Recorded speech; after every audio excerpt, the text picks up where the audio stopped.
Thanks for joining us tonight for the second Ireland's Future broadcast.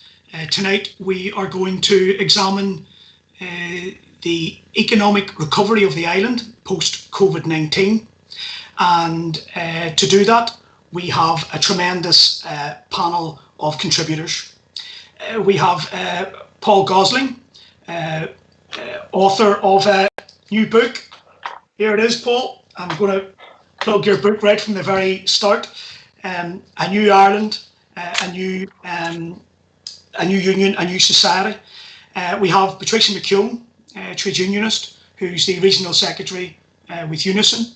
And we have David McWilliams, author, broadcaster, and solid economist, I suppose we'd call you tonight, David, yeah?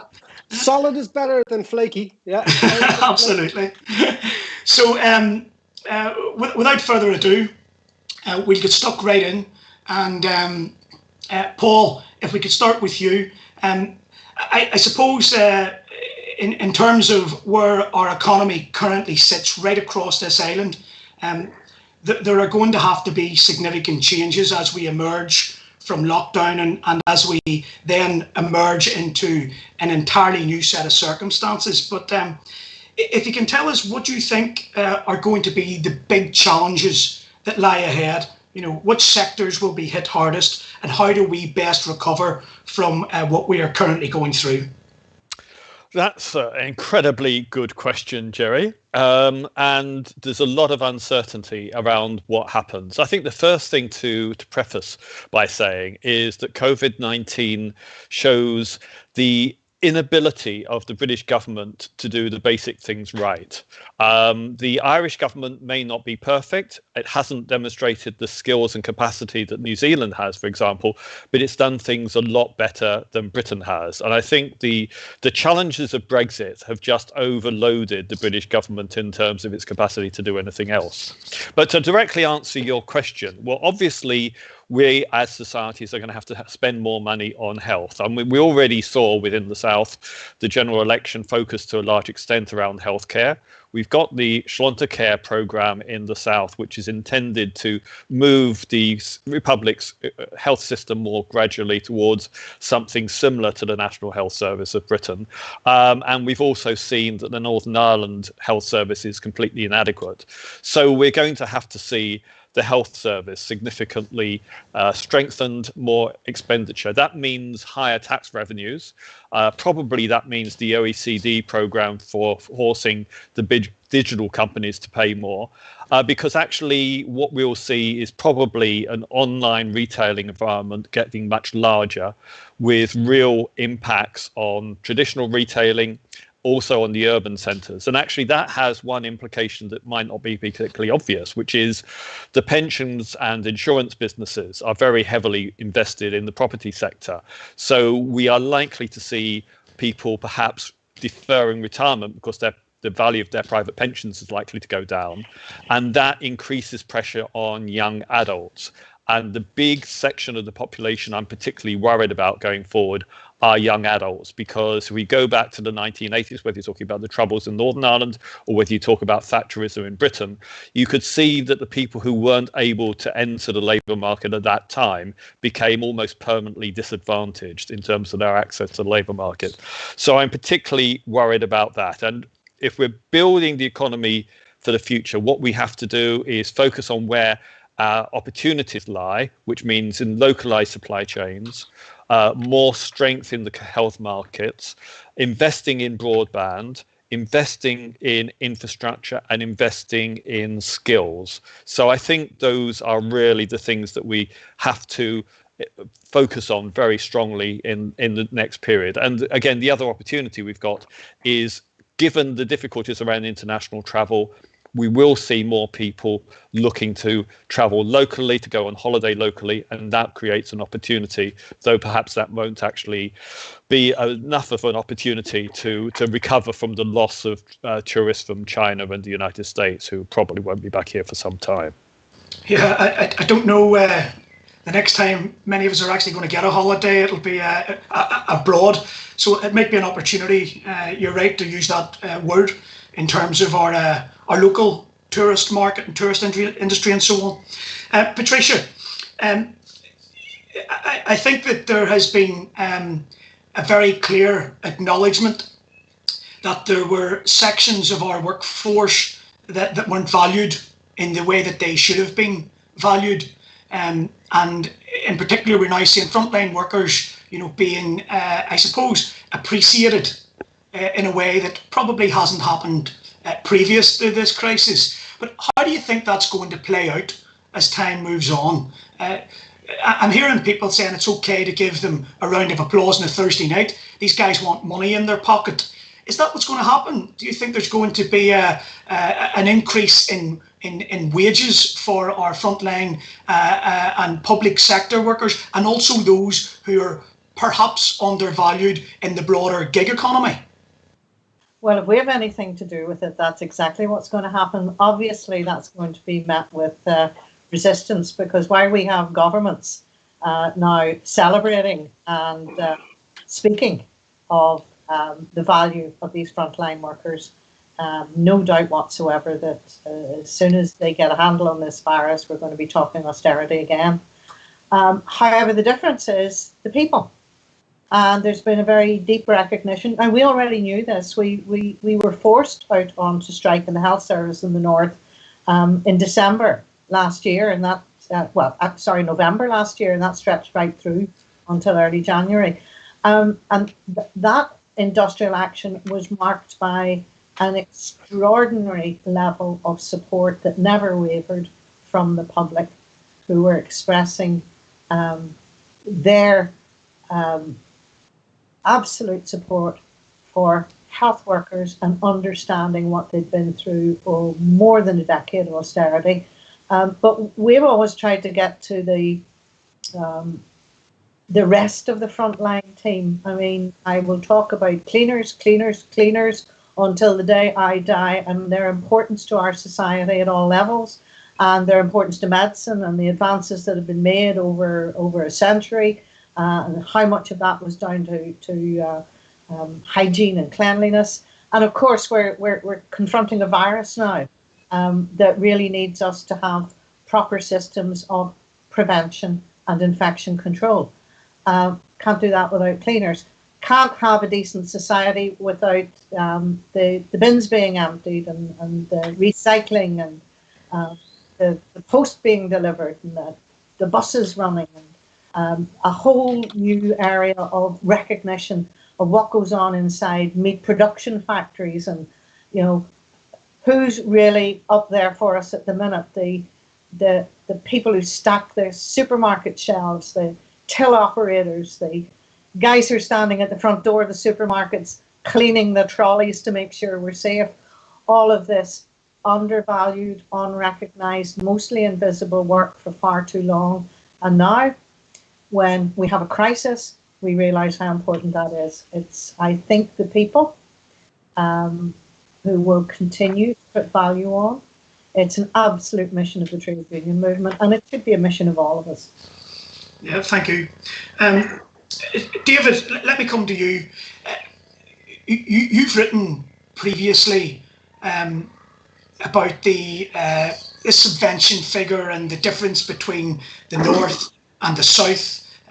The North having once been an economic powerhouse, and how essentially that has all turned on its head.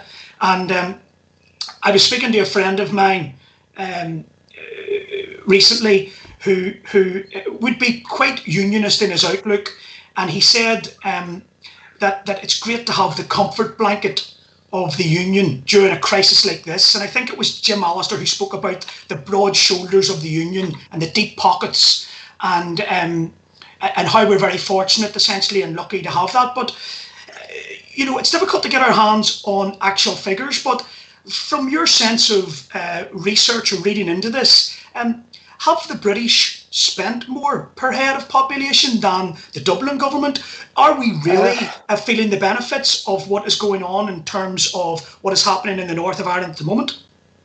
Well, Gerry, how you doing? Paul and Patricia, how you doing? And everyone who's watching, lovely to be here.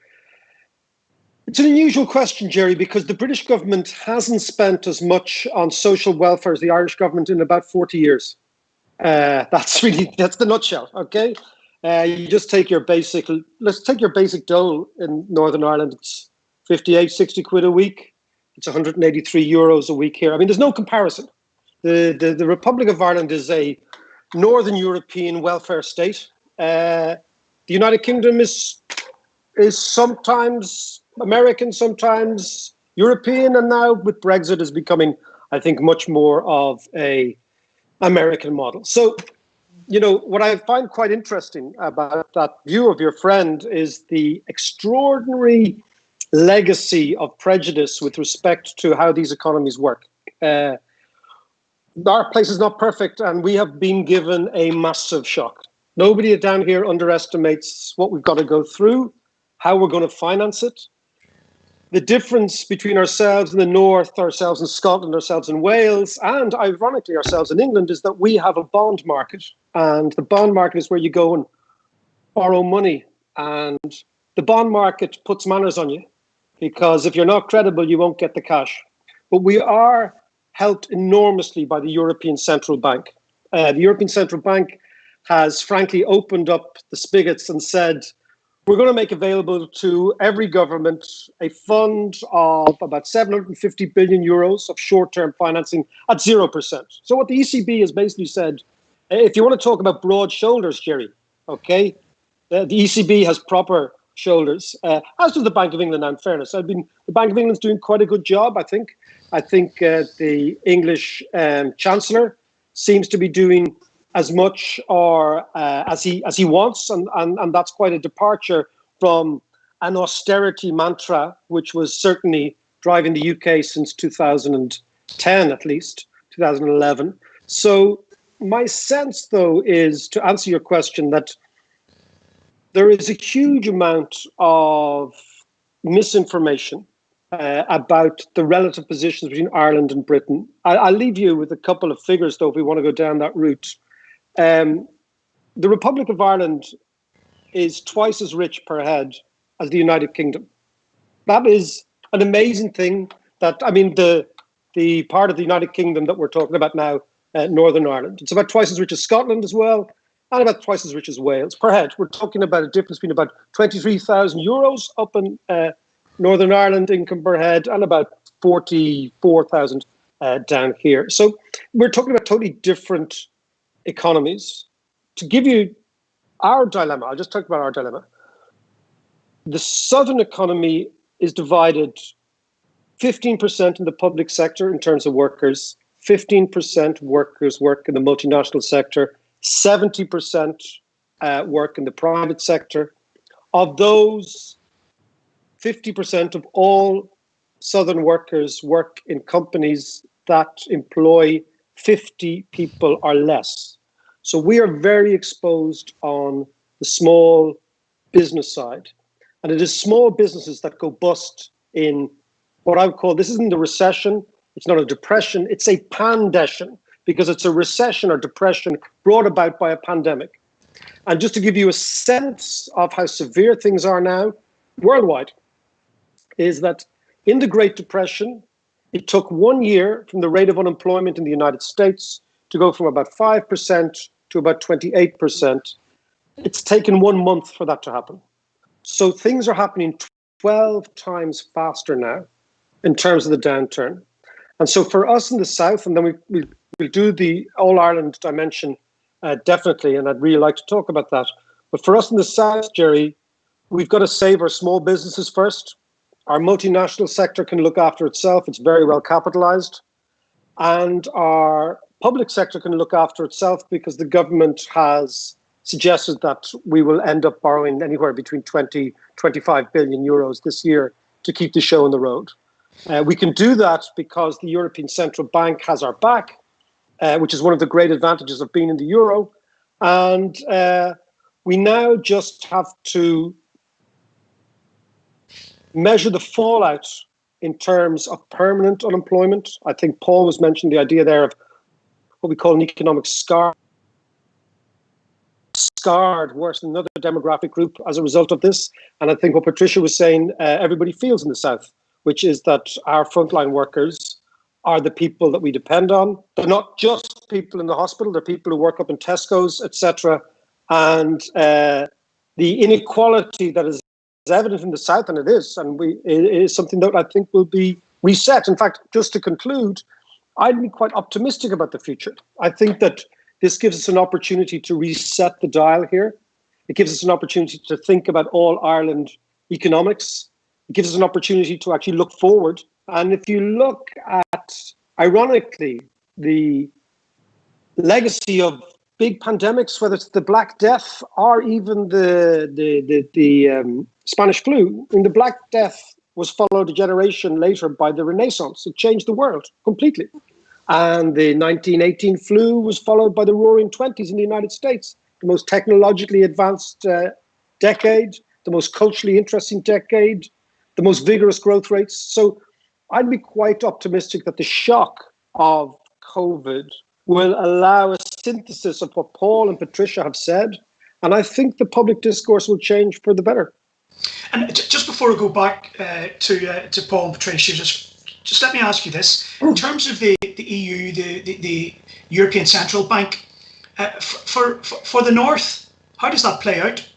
Because if you're telling me that the EU states are entitled or essentially can access these massive low interest rate loans that I presume are paid back over a long period of time, where does the North fall into that? I mean, that's the interesting thing about what's going on, okay, is that the European Union has two financing mechanisms. One is the European Commission, which just announced yesterday that it was going to make available 500 billion, half a trillion euros of grants for European Union countries, okay? And grants, as you and I know, are free money. That's money you don't pay back, okay?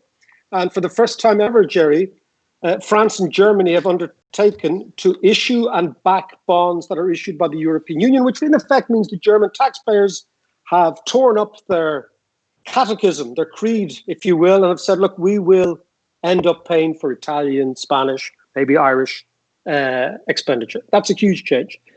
Side by side with that, so that's the fiscal policy, that's the tax and spend side. Side by side with that, you have the monetary policy, Gerry, which is basically what this central bank does. And when you have those two extraordinary forces coming together at the one time, driven by what Martin Luther King has a lovely expression in the civil rights movement, which he called this the extreme urgency of now. So don't talk about tomorrow or the next day or next year or whatever. Today is where we need to be acting because it's the extreme urgency of now. The European Union can be certainly criticized for many, many things, and rightly so. But at the moment, taken together with national budgets, with the European bond market, with the central bank in Frankfurt and the European Commission, the power exhibited by the European Union is really quite awesome, the financial power. Yeah, that's great. Thank you, Paul. I suppose just it's very topical in terms of your book, but if I can just approach this from a very simplistic perspective, just for the sake of this question, but in terms of us emerging from COVID-19, how does an all-Ireland structure and how does an approach around what you spoke about earlier on in terms of local markets, how does that benefit us? How does that actually give the economy a boost in terms of moving out of this phase and into a more secure stage of recovery? If I may, Gerry, I'm going to link your question to some of the comments that David just said before that, which is firstly, the issue around the subvention. The big issue is that the British government subvention to Northern Ireland is a subsidy for failure, not an investment for future success. And that's where that change has to come. And that is backed by the fact that there is this sense within the Northern Ireland civil service, the people who really make the decisions in Northern Ireland, a sense of pessimism that, because we have what is essentially a failed economy, a weak economy, that's the way it always has to be. That's why, for example, there's tolerance towards the idea that that we lose a third of our undergraduates to Great Britain and the South, and they don't come back. I mean, so there is this pessimism of the spirit in Northern Ireland that we have a failed society. Now, the opportunity in terms of the future, I think, is the opportunity for an all-Ireland economy. That comes into the context of Brexit, where we don't know what the trade barriers between Great Britain and Northern Ireland will be, but there will be some. And that creates a stronger dynamic for all Ireland trade. And actually, it creates certain barriers, certain paperwork, certain bureaucracy, which was going to discourage some trade from taking place. Now, if we want to see the Republic's economy growing, the obvious way to do it is that you've got the territory to the north, Northern Ireland, which a lot of which is quite inefficient. There are opportunities there for southern businesses to grow their business by expanding their operations into the north. And when you've got a struggle, when you've got a difficulty, when you've got a recession, I mean, my background in business, you know, my bosses used to say, well, it's when you've got a recession that you actually think more proactively about your opportunities. And for people in the south, one of the opportunities to grow their businesses is to grow into the north. And I think that's quite an exciting opportunity. And you have to take into account at the same time that actually what's driven Brexit has been essentially English nationalism. And part of that English nationalism is anger about what's called the Barnett Formula, which is the subvention to the 3 territories that are outside of England in the United Kingdom. So there's going to be pressures, especially in the sense that the government promised money to the Northern England territories that were previously Labour that voted Conservative. It's promised them more money. At the same time, the Tories, a lot of the Tory MPs are angry about the subsidy for the other territories, Scotland, Wales and Northern Ireland. So you will have pressure, I think, on the money that's allocated to Northern Ireland. And at the same time, you will have people thinking, well, what interest does the British government have in Northern Ireland? So I think there are opportunities that make sense. And I think that if we can get the programme for government in the south to recognise the things that both Fine Gael and Fianna Fáil have said in the past, which is they intend to invest in the growth of Northern Ireland through investing in infrastructure and skills, then I think that creates a change both culturally and economically. And linking into that then, how does COVID-19 play out? Because it's fine to say that there might be a reduction, for instance, in the block grant, that the British government might have to, I suppose, put some preference in areas around the north of England rather than the north of Ireland. But might the same be then said of the government in the south? In terms of the Dublin government, you know, might the whole idea of pushing us or not pushing, I suppose, the direction of conversation, the direction of travel towards all-island structures, might it be more difficult for the government in Dublin to pursue that? Or is this an opportunity right across the board to seize, I suppose, what's in front of us and seek an entirely new dispensation and an entirely new set of circumstances? It's one of these things, Gerry, where everything changes every day. So I read this morning that the Green Party has influenced the negotiations on the programme for government in the south in ways that indicate that the Fianna Fáil and Fine Gael will commit themselves not to an austerity regime. Yesterday, it seemed as if there was going to be an austerity-based programme for government. Today, it seems there won't be, but we don't know whether the Green Party will go into government. And we don't know whether there's going to be another general election. So there's just so many uncertainty and such a quick change of direction that really can't be certain.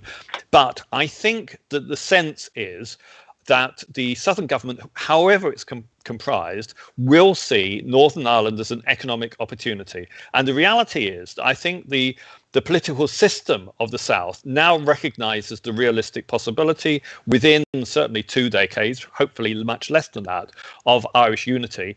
And they're saying that as an opportunity, but they're also seeing that they have a vested interest in getting Northern Ireland to work. Because actually, you know, let's just get this clear. Northern Ireland is an economic basket case pretty well. You know, it does so many things wrong. Historically, it was reliant on shipbuilding, the linen industry, etc., and it's never fundamentally replaced that. And the fundamental reason why the South works and the North doesn't is because the South has invested in skills and infrastructure, and the North has failed to do so. You hear particularly from unionists, time after time, we have the best education system in the world in Northern Ireland. That is complete rubbish, to put it politely. And the reality is that for a narrow group of people who are from middle-class backgrounds, who go to grammar schools, it's great. And a third of those who go to university then leave and don't come back. But if you look for kids from working class backgrounds, whether they're from loyalist backgrounds or Republican backgrounds, a large proportion of those leave school without basic skills. That is the most elementary failure of government you can imagine. But the Southern government realizes that it has to actually change that, because if there's going to be Irish unity, and it's a realistic possibility, then actually it doesn't want to be saddled by that. So the Irish government has got this challenge. How does it politely influence things in the north to sort out the economy? One of the ways to do that is by investing in the weaknesses which are around infrastructure and skills. Very good. Patricia, if I could come to you just around the provision of public services. I suppose that what has been shown over the course of the past number of months is that we have very much an NHS that simply wasn't funded well enough. A HSE, obviously in the south, that needs all sorts of work in terms of bringing it up to what we would want regarding our health service and regarding, if we compare it to many of the other EU states and so on. But where is the opportunity in terms of COVID-19 to actually improve our health service? We had a conversation a few weeks ago with Professor Gabriel Scully, Dr. Alona Duffy and Professor Jim Dornan. And Jim Dornan spoke superbly well in terms of his vision for an all-island health service. But from a trade union perspective, what do we need to do to move this to the next level and to improve, to ensure that we're getting a health service that the people of the island deserve at this stage, and also moving out of COVID-19? Well, I think it's wider than that. What we need on this island is a genuine model of public health, a model that deals with the existing health inequalities on the island and understands that a real robust public health model is going to pay attention to all the important things like jobs, like education attainment, like public housing, like the environment, all the things that will help make a healthy society, but will also be robust enough to deal very quickly and very responsively to the next pandemic that hits us. Now, those are opportunities that have been missed over time, but we've had 20 odd years of cross-border development inside the health service, and that's been very positive, and we've been a major advocate of that. And we've worked hard on cross-border partnership. But if I'm going to be honest, our health service, which I happen to believe can be one of the best models in the world, has been kept in a permanent state of disorganisation and starved for at least 30 years. And that's political dogma. That has been the marketisation of a health service that should not be in a market. And ours, taxation-based, free at the point of need, still the absolutely best concept, and still imparts a bloody good health service, needs to be the type of model that expands across the whole island, but not as it is now. We've been advocating real reorganisation and genuine change for a long time. Unfortunately, all the reorganisation, all the change that takes place is about destabilisation, and it's about increasingly pushing medicine into the market. It's about what has happened on this whole island, to the turning of social care into a business run primarily by multinationals, multimillionaires, people who take the money offshore and claim that they haven't got enough to prevent COVID happening inside their establishments. All of those things we have let happen as a society, and for whatever the future might look like, I would argue that we've got to build our new economy within a framework of equality and human rights, and we've got to pay attention to the things that really matter. In the North, over time, because I have been part of the campaign to try and secure that missing bit of the Good Friday Agreement, the Bill of Rights, ordinary people from all political persuasions have identified the things that matter most to them. And they have been health invariably at the top of the list, but social care, education, housing, the environment, social security. This is what the population says, and it's what they want. And I don't think that's markedly different in either part of the island. And, we've got to develop our public services. That's not just about our health service. The whole of the public service, government has a role to play in how you build the future health and well-being of people. And that has to be within a human rights framework. And that human rights framework, from my perspective, also includes workers' rights, it includes women's rights, it includes trade union rights. The other thing is that we, of course, have an all-island economy. It's been growing steadily for the last 20-odd years, but it hasn't been as a result of political decisions or interventions in either jurisdiction. It has been mostly as a result of business-led trade. I was part of the board of Intertrade Ireland for 8 years, and I watched unionist businessmen in the North discover a market in the Republic that they hadn't thought about because there was such a chill factor for so long. So discovering markets works both ways. I've watched how Intertrade had developed the contacts north and south on research and development, put institutions as well as companies together. The one thing it did not have, and that we had argued for from the beginning, was an economic development role. It's a trade body. It doesn't have an economic development role, but nevertheless, it took what remit it had and it pushed the envelope in terms of the all-island economy and did some very serious work. But if you look at the reports that have been produced, particularly over the last 3 years, by jointly by the CBI and IBEC, you see in those reports the progress that the existing all-island economy has made, and the arguments that we also subscribe to in the trade union movement about the protections that needed to be put in place to avoid the worst excesses of Brexit. I don't think we've avoided them. I think we're in trouble in the North, and our economy was tanking before COVID. The economy in the South was developing. We were in real trouble. And there is really only one way to go. We have so many strands of joint working that were supported through the European initiative that could be in trouble now. Not least, for example, our North-South and our cross-border health service working, because a great deal of that very important activity was funded from European coffers. And there are big question marks now about what happens in the future, but nevertheless it should continue and it should be expanded. Yeah, and David, if I could come back to you just for a second, given that, I suppose, it appears fairly obvious that our best chance of recovery lies in an all-island arrangement, and I think I want to try to, I suppose, unpack that prospect. But in terms specifically of the different approaches to COVID-19, we essentially have 5 different approaches to COVID-19 across these islands.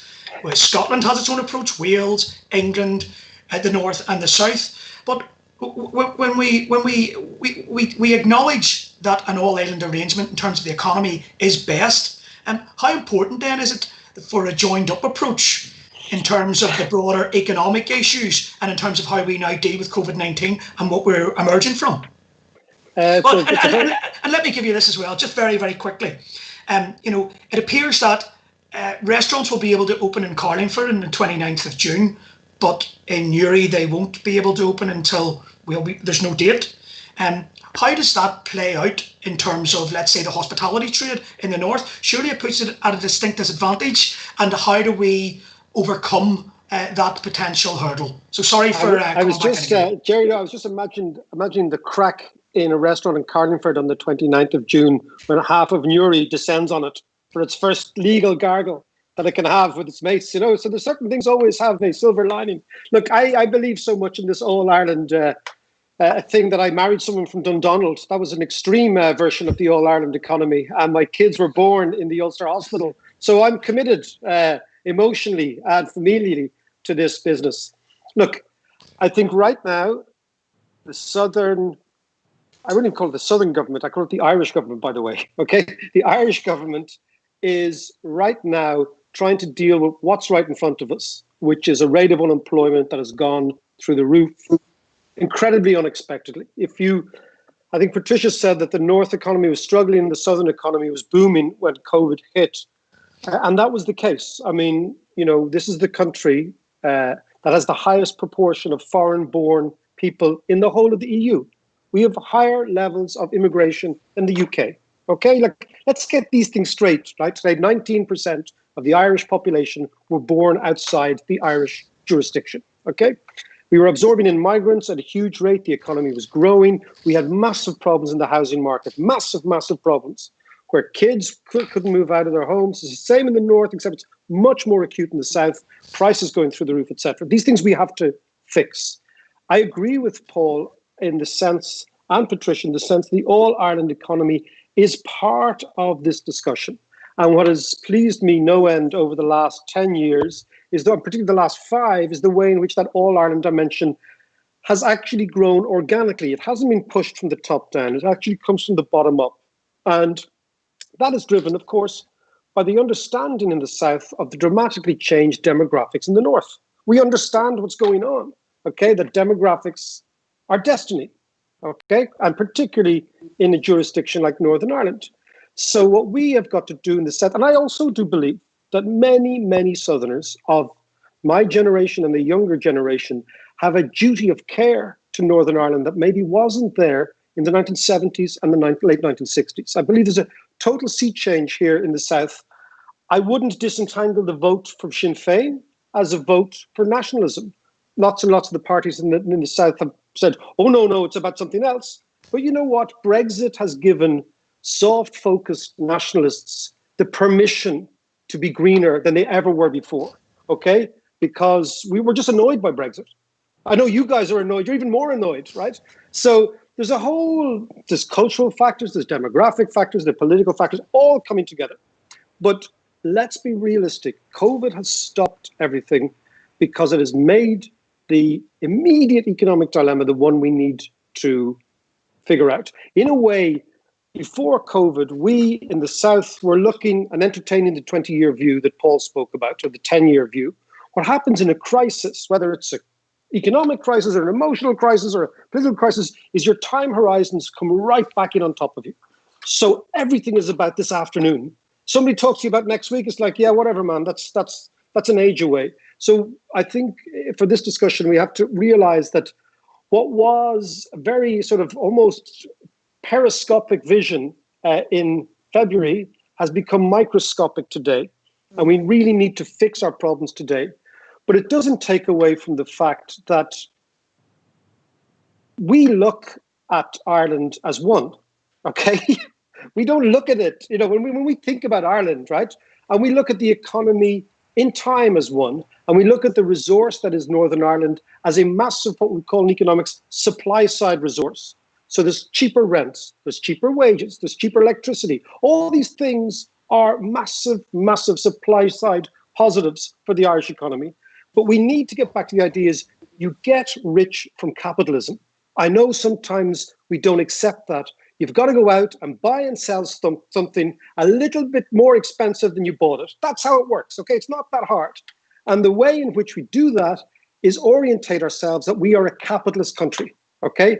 The South played around with all this sort of stuff for many years of state this, state that.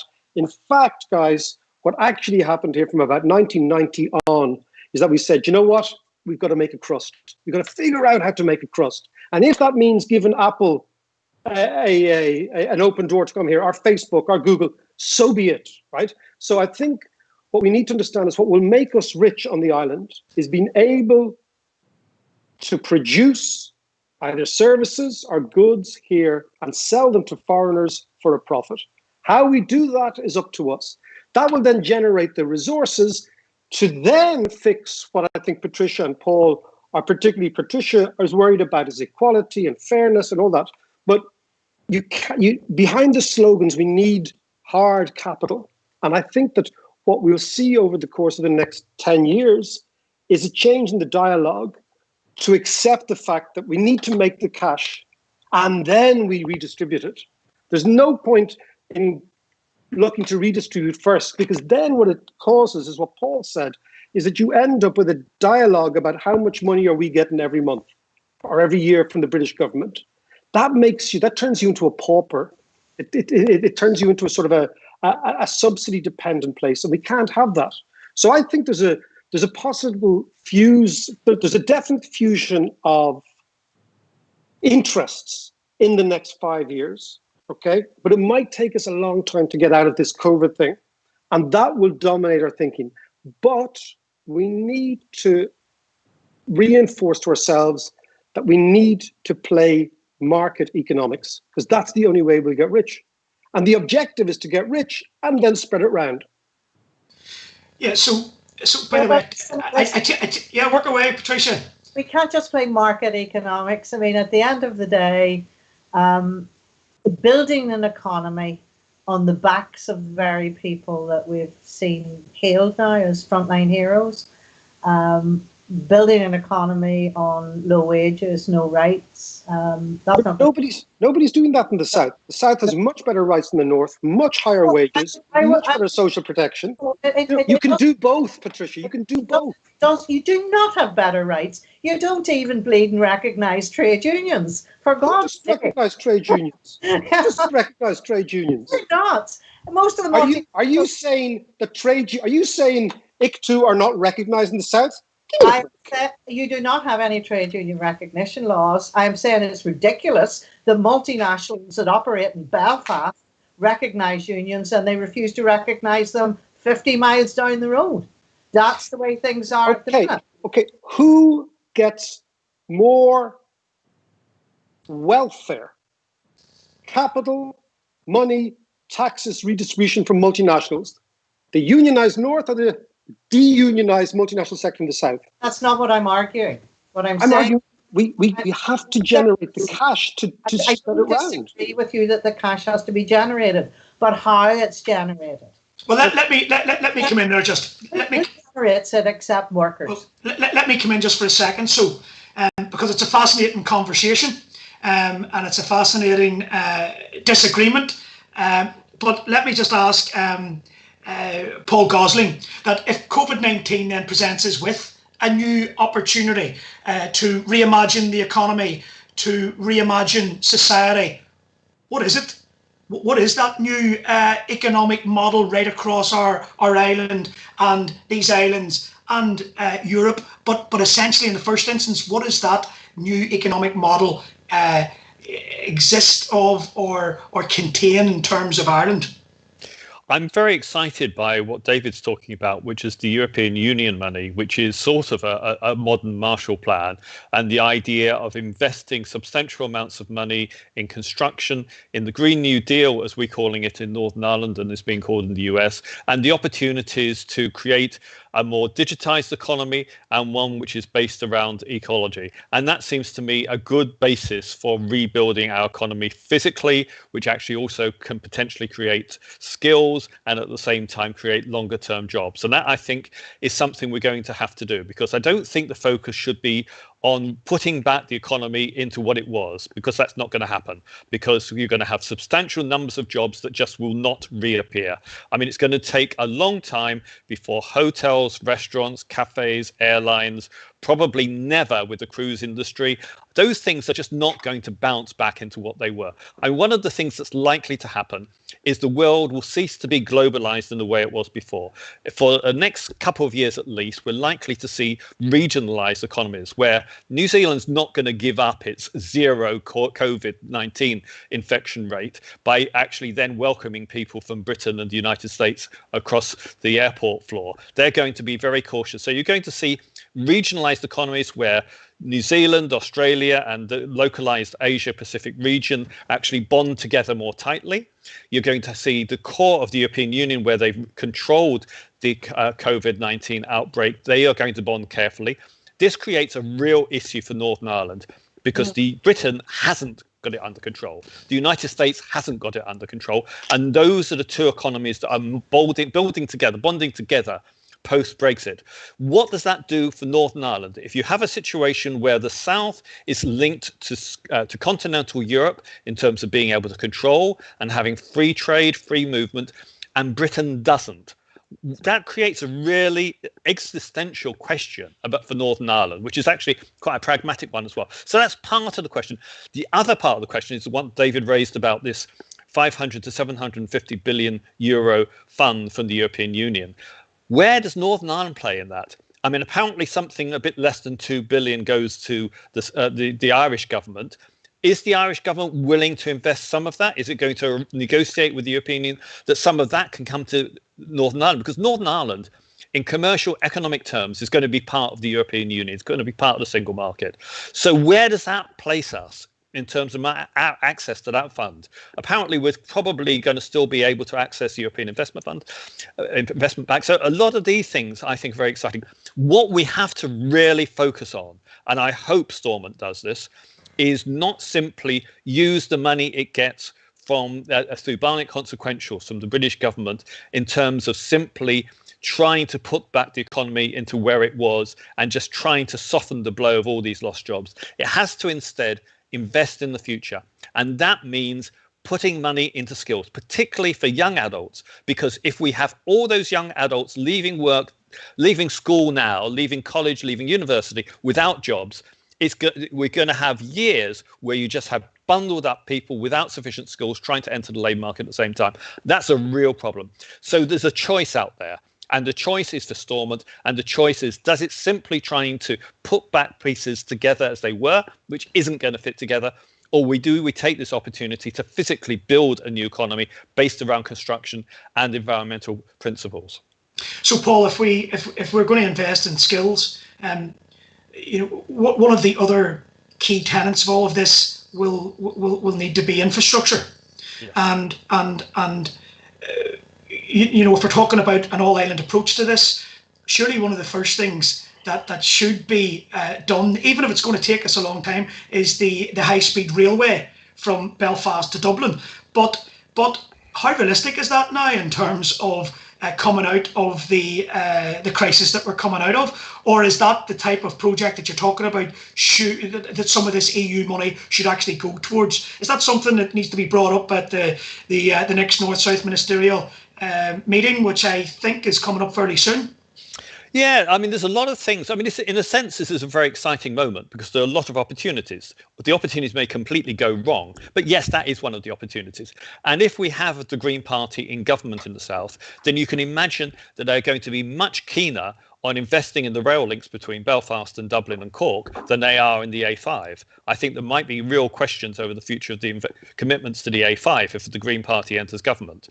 So I think that it's much more likely, perhaps, that we'll see that. And those opportunities, perhaps, on the bond market, because you can imagine that the high-speed link actually could be bond finance, so it doesn't have to be come out of the public borrowing. So I think that there's really interesting opportunities. But yes, I think that is one of the things that we should be hoping will be. But I do think we're going to have to be imaginative. And one of the problems is that Stormont is basically bouncing up to its headroom on borrowing powers. It hasn't got any capacity really as things stand, unless the British government allows it to borrow more, which I hope it will do. And in terms of Stormont's capabilities around tax raising power, is really only the rate, and I think is a corporation tax also. Yeah, but the idea on corporation wealth tax was to cut it, not to increase it. And of course, it's also got devolved powers on air passenger duty, which it's spending £2 million to subsidise a route that doesn't actually fly at the moment to the United States, which shows you some of the deficiencies in decision making at Stormont. We need more tax raising powers in Stormont, and particularly we need more borrowing powers, and actually also need to be more imaginative. We don't want to go back to the private finance initiative, but we are going to have to look perhaps at raising money on the bond markets to invest in infrastructure and look at ways to do that which don't actually involve privatization of public services and public assets. So just before we finish up, we'll probably have 1 minute each just to finish up. So let me ask you, and I'll start with you, David. If there was one thing that comes out of COVID-19 that you think, I suppose, would advantage those who argue for constitutional change on the island in terms of an all-island approach to things, what is the one thing that might come out of this entire episode that might end up expediting the process towards a United Ireland? Well, Gerry, I think the first thing we've got to say with respect to United Ireland, money is the least of our problems. The world is full of free money at the moment. Interest rates have never been lower. It is not a financing issue. We've got to get that out of our heads. I think what would be an amazing thing for the Irish government to do is something really material, like, for example, move Dublin Port out of where it is and upstream, up to around County Louth, up around Dundalk, around Drogheda. There's 2 or 3 deep water ports there. Because in the United Ireland, the Belfast-Dublin corridor is going to be the heartbeat of the economy. It's going to be where the vast majority of people live, okay? It's going to be where the vast majority of economic growth comes from. And then, as I've said before, then we can use that to fix some of our problems. So I think that there's no point talking about a United Ireland without doing something that would materially signal to the Irish people that we're serious about this. Dublin Port is a great port in the wrong place, okay? You don't need a port in the centre of your city anymore. The reason ports were at the end of rivers is that actually boats came up the rivers. That's all over. So you could move Dublin Port to somewhere north of Dublin, equidistant between Dublin and Belfast, create an entire new infrastructure, okay, to service that corridor, the whole east of the country, in effect. That, I think, would be something extraordinary.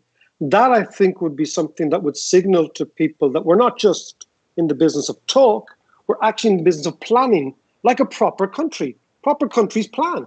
To say, we're going this way, and here's what we're going to do about it, so that when we arrive there, we've got some infrastructure in place that can actually deal with it. So that's one thing. I think, first of all, don't worry about money. Money is free, and it's everywhere. The least of our worries. Secondly, a big infrastructural signal, I think, would change the tone of the debate. And I think it would make unionists wake up to the fact that this is real. And it can be actually good for everyone. Okay, that's brilliant. And very quickly, Patricia, because we're really running out of time, but from a trade union perspective, if there was one thing coming out of this that you think might advantage the people of this island, what is that one thing? I think that one thing was already enshrined in the Good Friday Agreement, and it really was the commitment that we would have a Bill of Rights in the North, and then there would be an all-out Charter of Rights. And around that, we would have at least the tools to build a better society. That's an agenda that still needs to be pushed. That and the fact that I'm a European citizen, I tend to hold on to that citizenship. And I want to see what the Irish government is going to do to protect my European citizenship. Brilliant, thank you. And Paul, let's finish with you. That one thing that you think would help us, would advantage the people of this island, north and south, and would move us closer to a new dispensation. I think integration of the skills system, north and south, to actually have a single labour market with actually the north copying the south's achievements and approach in terms of skills training. And that really has to be the basis on which we grow our economy. Brilliant. Well, thank you very much for joining me. It was a fascinating conversation. I'm sure it will be continued in the in the living rooms and in the back gardens, not so much the coffee shops and the bars. And thank you very much again. Guramayagat. Slán.